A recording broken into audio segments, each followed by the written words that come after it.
É importante a gente agora se situar no tempo, né, para sabermos o que estamos celebrando.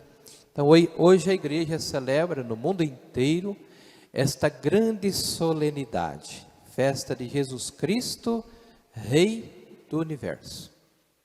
É o último domingo do ano litúrgico. Importante a gente relembrar, né? O ano civil, ele abre no dia 1º de janeiro e fecha-se no dia 31 de dezembro. Esse é o ano civil, né, que nós vivemos. Mas o ano litúrgico ele é diferente. Ele inicia-se com o primeiro domingo do Advento, que vai ser próximo domingo, onde nós já vamos começar a nos preparar para o Natal do Senhor. E ele encerra-se no dia, então, da festa, da solenidade de Cristo, Rei do Universo. E todo esse ano litúrgico, então, ele traz uma espiritualidade através dos evangelhos. Esse ano que termina hoje, nós meditamos ao longo de todo esse ano, o ano C, o Evangelho de Lucas. O Evangelho muito interessante, onde coloca os milagres de Jesus, Jesus que sobe para Jerusalém, e ali ele ser entregue, ser morto e ressuscitar. Agora o ano que vem que inicia-se ano A, nós iremos ler e meditar o Evangelho de Mateus. Então, ao longo de todo o ano, do ano A, Evangelho de Mateus. Ano B, que vai ser em 2024, o Evangelho de Marcos. E depois, no outro ano, ano C, daqui 3 anos, né? Novamente, o Evangelho de São Lucas. Então, para a gente memorizar, ano A, nós lemos e meditamos o Evangelho de Mateus. Ano B, o Evangelho de Marcos. E o ano C, Evangelho de Lucas. Mas, padre, e o Evangelho de São João? Bom, o Evangelho de São João, ele é salpicado no meio do ano, nas grandes solenidades, também no tempo da Quaresma, no tempo da Páscoa. Então, volta e meia você vai ver aí o Evangelho de São João, que é lido também durante os 3 anos do ano A, B e C.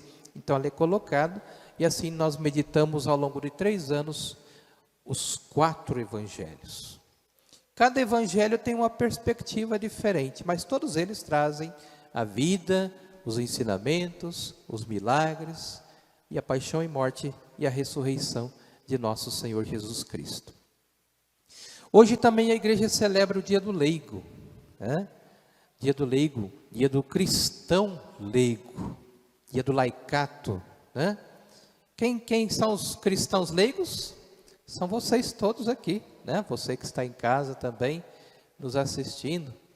A igreja sempre tem uma data especial, né? Temos o dia do padre, que é no dia 4 de agosto, por causa de São João Maria Vianney, o patrono dos padres. Temos o dia do Papa, que é no dia da festa de São Pedro. E tem também o dia do cristão leigo, né? Que é então o dia de hoje. Então hoje, meus parabéns para você, né? Para todos vocês aqui, cristãos leigos e leigas, que têm a missão, a responsabilidade também de anunciar, não só o padre, mas todos vocês, né? Todos nós fazemos parte dessa igreja. Que coisa linda, né? Então, dá parabéns para quem está do teu lado aí, né? Parabéns pelo dia do leigo, né? Você em casa também, dê aí parabéns pelo dia do cristão leigo, né? Então, nesse último domingo do ano litúrgico, na festa de Cristo Rei, a igreja coloca o dia do leigo, né? Hoje também inicia-se no Brasil o 3º ano vocacional. Então, hoje é oficialmente no Brasil inteiro, em todas as missas. Então, a CNBB pediu para que todos os padres lembrassem. Hoje, nós iniciamos a nossa jornada brasileira de oração pelas vocações. Pela vocação de forma geral, né? Vocação dos cristãos leigos e leigas, vocação ao matrimônio, né? Ao casamento, é muito importante, mas principalmente também pelas vocações específicas, vocação do padre, vocação da irmã, da freira, Nós precisamos rezar para que mais e mais jovens abram seu coração e deem uma resposta ao chamado de Deus, para ser um padre, para ser uma freira, porque olha gente, se a gente não rezar, aí as vocações não florescem. E a gente percebe que a grande maioria da juventude já não está querendo ser padre. E o que está acontecendo com os padres? Estão envelhecendo, vão ficando doentes, já vão morrendo. E aí? Como que vamos dar continuidade? Né? Se a gente não rezar e não aparecer mais vocações, o número dos padres vão diminuindo, vai acabando. E nós não podemos deixar isso acontecer, não é verdade? Então vamos rezar mais e mais. E eu conclamo a você jovem, rapaz, moça, né? Se você está sentindo um chamado de Deus para ser padre, para ser irmã, diga seu sim. Procure o padre da sua paróquia, converse com ele, veja quando tem os encontros vocacionais, que nós temos 4 ao longo do ano para refletir sobre a vocação. Portanto, é um chamado que a CNBB faz então para todo esse ano aqui no Brasil, nós rezarmos pelas vocações. Que é muito bom ser padre, é muito bom, né? Porque o padre é aquele que se dedica ao povo de Deus. Então eu sinto a alegria profunda mesmo de ser padre, eu falo de coração, né? Esta é a minha vocação. E eu faço isso com alegria. Eu estou aqui com muito amor, com muita alegria diante da minha comunidade, da paróquia, né?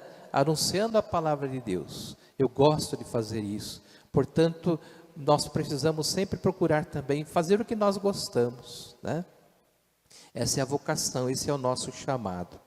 E nesse último domingo da festa e solenidade de Cristo Rei, o Evangelho de Lucas que a igreja nos propõe é justamente Jesus pregado na cruz.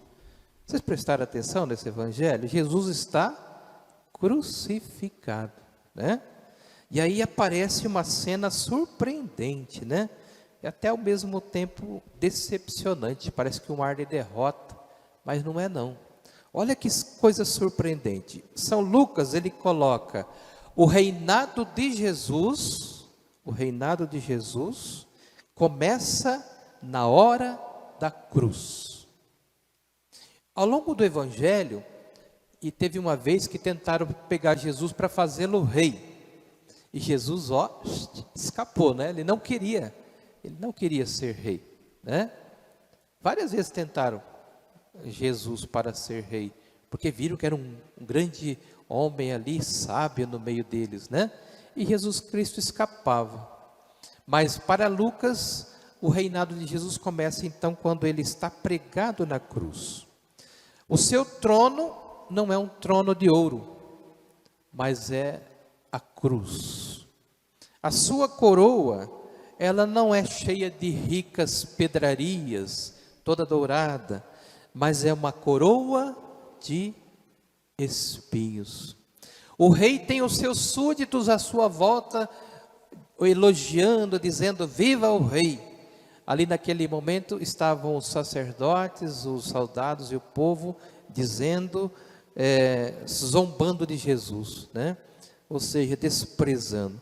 É ali que começa o reinado de Jesus. Dessa forma, totalmente contrária a toda a mentalidade. Porque imaginava-se um rei que viria com todo o poder, com toda a majestade, e não, né? Ele entra em Jerusalém num burrinho, e depois ele é condenado, é julgado, é morto e é pregado numa cruz. Então é totalmente contraditório isso. Mas São Lucas diz, é aqui que ele vai reinar. Porque ele é o rei que preside da cruz um reino de serviço, de amor, de entrega e do dom da vida. E aí acontecem duas coisas que eu acho que são interessantíssimas nesta cena. Jesus, na cruz, mesmo na cruz, ele recebe novamente 3 tentações. No versículo 35, os chefes zombavam dele, dizendo, a outro salvou, salve-se a si mesmo. Depois no versículo 37, os soldados, então no começo foram os chefes dos sacerdotes, segundo os soldados diziam, tu és o rei dos judeus? Salva-te a ti mesmo e a nós. E depois mais para baixo, no versículo 39 e 40, o malfeitor também dizia, tu não és o Cristo? Salva-te a ti mesmo e a nós. Por 3 vezes aparece essa expressão, salva-te a ti mesmo. Quantas foram as tentações de Jesus lá no começo, quando ele começou a sua vida pública? Ele foi para o deserto. Quantas foram as tentações? 3, né? A tentação do ter, a tentação do poder e a tentação do prazer. Jesus Cristo sofreu no deserto as tentações, mas ele, firme na oração, ele combateu todas as 3 tentações. E agora ali na cruz, quase morrendo, ele recebe mais 3 tentações. Salva-te a ti mesmo. Desce da cruz. Jesus podia descer da cruz? Podia. Se ele quisesse, naquele momento, ele se despregava da cruz e vinha em glória ali diante, e todo mundo ia se ajoelhar em volta dele, né? Seria uma coisa esplendorosa, só que ele salvaria só a si mesmo. Mas Jesus não veio para salvar a si mesmo, ele veio para salvar a mim e a você, a todos nós. Por isso ele não desce da cruz. Ele poderia, mas não desce. Porque é na cruz, é com a sua morte, que ele vai salvar a humanidade. Olha só o tamanho da tentação de Jesus, né? Ele poderia se livrar de toda aquela dor, mas não quis. Não quis porque é na salvação da cruz que salva a humanidade. Então isso é muito importante, né?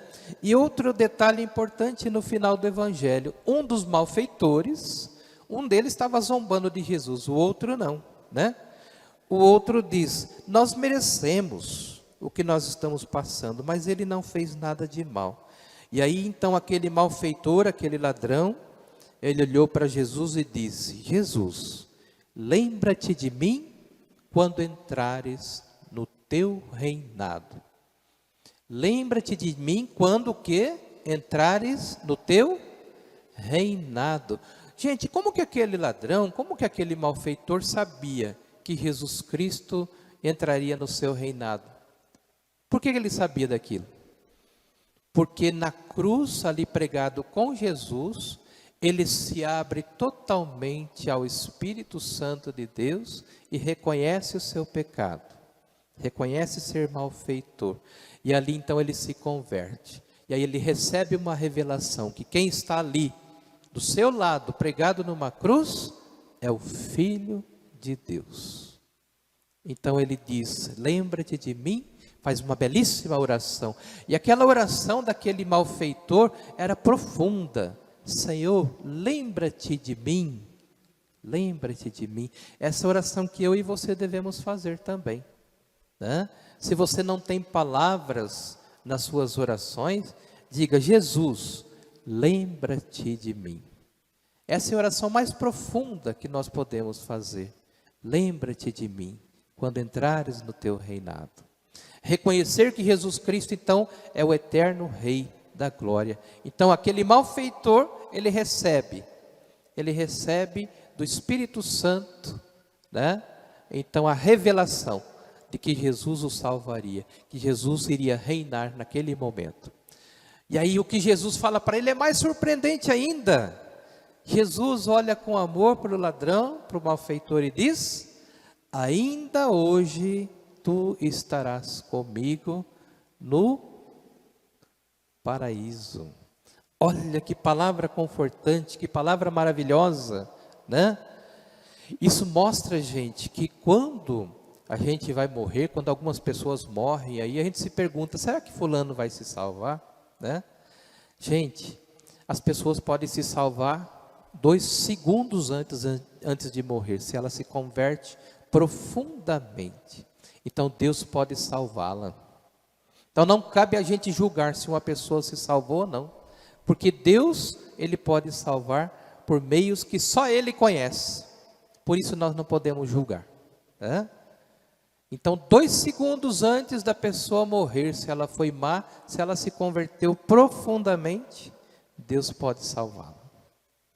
E foi o que aconteceu com aquele malfeitor. Ainda hoje tu estarás comigo no paraíso. Isso também faz nos relembrar aquilo que eu já disse algumas vezes, mas é sempre bom a gente lembrar, ainda hoje. Então quer dizer que se eu, Padre Trindade, morrer hoje, o que vai acontecer comigo? Hoje mesmo eu terei um encontro com Jesus. E Ele vai me julgar. É o meu juízo particular, né? Se eu morrer hoje, o que vai acontecer? O meu corpo vai por um caixão, né? Todo mundo vai velar, vai me enterrar, meu corpo vai para o chão, mas a minha alma vai direto para Jesus. E naquele momento, naquele dia, naquela mesma hora, eu estou sendo julgado. Antes do meu corpo ir para a terra, a minha alma já está nos braços de Deus. Olha que coisa maravilhosa, né? Ainda hoje estarás comigo no paraíso. Por isso que nós temos que cuidar bem da nossa fé, da nossa alma, convertermos de coração como aquele malfeitor. Porque esse Cristo, filho de Davi, por isso então que hoje a primeira leitura nos coloca o rei Davi. Jesus é da descendência de Davi, e nós vemos pela genealogia que nos é colocada nos evangelhos. E vai dizer lá a primeira leitura, né? O rei Davi fez com eles uma aliança em Hebrom, na presença do Senhor, e eles o ungiram rei de Israel. A Bíblia coloca então a descendência de Jesus como descendência do rei Davi, porque foi um rei ungido e que realmente governou com justiça, com amor. Os outros reis de Israel, eles foram muito corruptos. Já existia corrupção naquela época, né? Eles não governavam bem, mas o rei Davi não. Ele foi um grande rei. Então a Bíblia coloca a descendência de Jesus com a descendência do rei Davi. E na segunda leitura, São Paulo faz um belíssimo hino cristológico, mostrando que Jesus Cristo veio para a nossa salvação. Lá no versículo 13 do capítulo 1 de Colossenses: Ele nos libertou do poder das trevas e nos recebeu no reino do seu Filho amado. Aqui está falando de Deus. Deus nos libertou das trevas e nos recebeu no reino do seu Filho amado. Depois então começa a falar de Jesus. Por ele temos a redenção e o perdão do meu e do seu pecado. Por Jesus então nós temos a redenção dos nossos pecados. Ele é a imagem do Deus invisível, o primogênito de toda a criação, pois por causa dele foram criadas todas as coisas, no céu e na terra. Tudo foi criado por meio dele e para ele.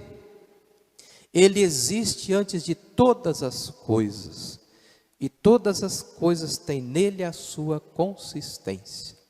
Ele é a cabeça do corpo, isto é, da igreja. Então, da nossa igreja, Cristo é a cabeça e nós somos o seu corpo. Nós fazemos parte, né, do corpo de Cristo. Ele é o princípio, o primogênito dentre os mortos, de sorte que em tudo ele tem a primazia. Porque Deus quis habitar nele. Olha só então aí a Santíssima Trindade, né? O Pai, o Filho e o Espírito Santo coabitando-se. Porque Deus quis habitar nele com toda a sua plenitude, e por ele reconciliar consigo todos os seres que estão na terra e no céu, realizando a paz pelo seu sangue derramado na cruz.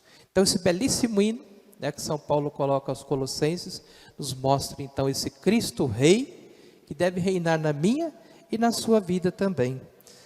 Como viver essa festa, essa solenidade de hoje? Então, só algumas perguntinhas, rapidamente, para a gente tentar se colocar no dia de hoje. Diante desse rei, despojado de tudo, pregado numa cruz, não nos parece completamente ridículas as nossas pretensões de honras, de glória, de títulos e aplausos. Jesus não quis nada disso, né? Diante desse rei que dá vida por amor, não nos parece completamente sem sentido as nossas manias de grandeza, lutas para conseguirmos mais poder, as nossas invejas mesquinhas, as nossas rivalidades que nos separam entre irmãos e irmãs? Diante desse rei que se dá tudo sem guardar nada para si, por que que nós guardamos tantas coisas que não nos ajudam a nada na nossa salvação? Portanto, o que nós devemos entregar para Jesus é a nossa vida, para que Ele reine aqui, ó, no meu, no seu coração. Tantas coisas no mundo existem hoje, tantas guerras, tantas corrupções, porque não tem Jesus no coração, né? Então vamos rezar para que todos nós tenhamos mais Jesus no nosso coração e para que essas pessoas também tenham mais Jesus no seu coração, para que saiam dessa humanidade tantas guerras, tantas coisas ruins que estão acontecendo, isso por falta de Jesus que veio no seu coração, que não está no coração dessas pessoas. Coloque agora a mão no seu peito, no seu coração e diga: Senhor Jesus, eu abro agora meu coração, minha vida, para que Tu reines aqui, Senhor, na minha vida. Vem reinar, Senhor, na minha história. Vem reinar na minha vida, nos meus projetos, no meu ser, na minha família, no meu corpo, na minha saúde, enfim, Senhor. Toma-me totalmente para Ti. Reina, Senhor, na minha vida, na vida da minha família, agora e sempre. Amém.